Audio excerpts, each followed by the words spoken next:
In this video, update lang tayo sa kaganapan sa market.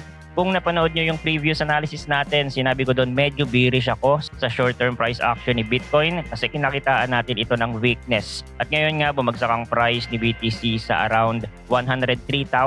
Ano kaya ang next move nito? Pero meron din namang mga good news kasi sinasabi ng mga analyst na 90% daw ang chance na maaprobahan ng ibang mga crypto ETF sa US. At kung interesado kayo sa ganitong mga content, token reviews, crypto news, anything related to crypto, make sure to subscribe and hit the notification bell. Simulan natin sa leverage. Ayon sa Glassnode, umabot na sa $96.2 billion ang kasalukuyang open interest ng Bitcoin derivatives. Mas mababa siya sa peak na $114 billion pero halos doble pa rin ng 2022 levels. Paano naging ganito kalaki? Simula nang mag-live ang US Spot Bitcoin ETF noong January 2024, ang 30-day open interest swings ay naging mas mataas. Ibig sabihin, mas marami ang pumapasok na speculative leverage tuwing lumalapit si BTC sa all-time highs. Ang realized cap leverage ratio nasa 10.2%, top 10.8% na ng lahat ng trading days mula 2018, kaya nangungusap ang data, mataas pa ang aberya ng speculation at bawat hakbang pataas o pababa ay pinalalaki ng futures. Nakita natin yan nitong May. Binance Futures volume pumalo sa $1.7 trillion, dahilan kung bakit lumipad si BTC pataas sa simula ng Q2. Pero tandaan, yung leverage na nagpa-pump ay siya rin pwedeng magpa-crash. Tapat lang ng isang $2,000 week para maliquidate ang daang libong contract at magdulot ng chain reaction tulad ng nakita noong 2021. Mas mabuti na lang, sabi rin ng Glassnode, mas mature na ngayon ang collateral mix mula nang bumagsak ang FTX noong 2022 stablecoin margin positions na ang namamayani kesa crypto margin. Ibig sabihin, hindi na nagpapalobo ng volatility ang mismong collateral pero hindi pa rin garantiya laban sa panic cascade. Kung susuriin pa natin, nagbabounce pabalik pataas ang BTC USDT futures leverage ratio. Halos kasing taas na ulit ng peak noong early 2025 kahit nakalubog ang price sa 103,000 at naglalaro sa loob ng 100 to 110,000 range. Sabi ng analyst na si Boris Vest, mas dumadami ang short positions sa zone na yan pero balance pa rin ang funding rate. Kaya posibleng nag-iipon ng long position ng smart money habang nagpapanggap na bearish ang crowd.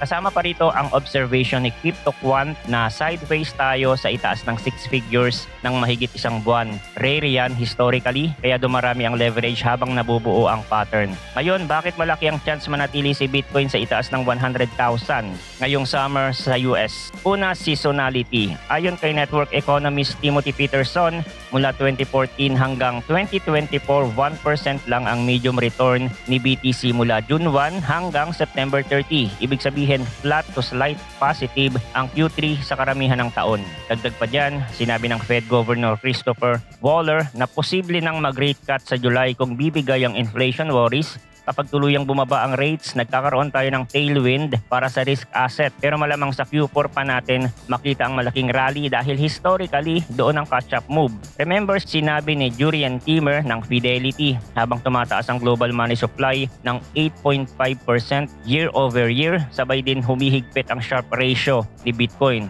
Pero nag-oscillate pa rin siya sa pagitan ng digital gold at Nasdaq proxy. Sa madaling salita, mixed signal. Magandang risk-adjusted setup pero risk on pa rin ang behavior. Sa ibang balita, sinasabi na halos tiyak na raw 90% o mas mataas na maaprubahan ng US crypto ETF, sabi ng Bloomberg tandem na sina Eric Belchunas at James Seyfarth. Naaaprubahan ng SEC ang wave ng altcoin spot ETF sa loob ng ilang buwan. Pwedeng abutin lampas October ang paperwork pero kitang-kita sa tono ng komisyon na commodity ang turing nila kina Litecoin, Solana, XRP, Dogecoin, Cardano at iba pa. Ang success ng Bitcoin ETF launch, lalo na ng IBIT ni BlackRock na umabot nasa $70 billion AUM sa loob ng 341 day, ang modelo na gustong kopyahin. Bagamat malamig pa ang market sa Ethereum Ethereum ETF, nananatiling substantially underwater average investor hanggang May. Naguunahan na ang mga asset managers sa filing. Halimbawa, may proposed XRP at SOL ETF mula Franklin Templeton na nasa public comment stage na. Hindi inaasahang matatalo ng altcoins ang BTC dominance, pero kapag nag-green light, dadagdag pa yun sa spot demand na pwedeng sumalo sa susunod na leverage washout. Samantala, balikan natin ang real-time na drama dahil sa kahinaan nitong linggo, umabot ang total BTC futures liquidation sa $434 million, karamihan leverage longs, pero ang counterbalance niyan ang long-term holder behavior. Ayon kay Axel Adler Jr., walang mass dumping mula sa mga holders na lampas 12 months. Positive rin ang Coinbase, destroyed at undervalued pa ang MVRV Z-score. Palatanda ang selective profit taking lang ito, hindi broad capitulation. Sa nakaraang cycle, ganyang eksaktong pattern ang nauna sa 25% bounce papuntang new all-time high sa loob lang ng 6 to 8 weeks. Kung mauulit, pwedeng lumipad si BTC sa 130,000 bago matapos ang Q2, pero para mangyari yan, kailangan nating i-manage ang leverage. Kung masyadong maraming shorts ang magpapatuloy sa itaas ng 100,000, maaaring ma-squeeze sila pataas at tapusin ang sideways summer na to sa biglang rally. Quick price action update tayo kay Bitcoin dito sa daily. So as we expect, yung retracement nung nakaraan hindi pa siya tapos at habang tumatagal mas lalong tumataas yung chance na bumaba pa ito at basagin ang 100,000 support or just make a retest. Wala pa kasi tayong bullish catalyst, yung rate cut baka next month pa. Nanatili ito sa level na mataas at ayaw galawin ni Jerome Powell. Despite the fact na gustong-gusto na ni Donald Trump na i-cut ang interest rate pero hindi pa din nangyayari. Iba pang macro factors na nakaka-impluwensya sa price action ni BTC ay ang Iran at Israel war. Nagdadala kasi ito ng takot sa mga investor kaya nananatili silang umiiwas sa mga risk asset katulad ni Bitcoin. Lahat ng mga bullish narrative ngayon nag-fade na at makikita naman natin sa reaction ng price unti-unti siyang bumababa. So kailangan ng fresh narrative to push the sentiment into positive. Although may mga good news sa crypto pero hindi siya nakakaapekto sa sentiment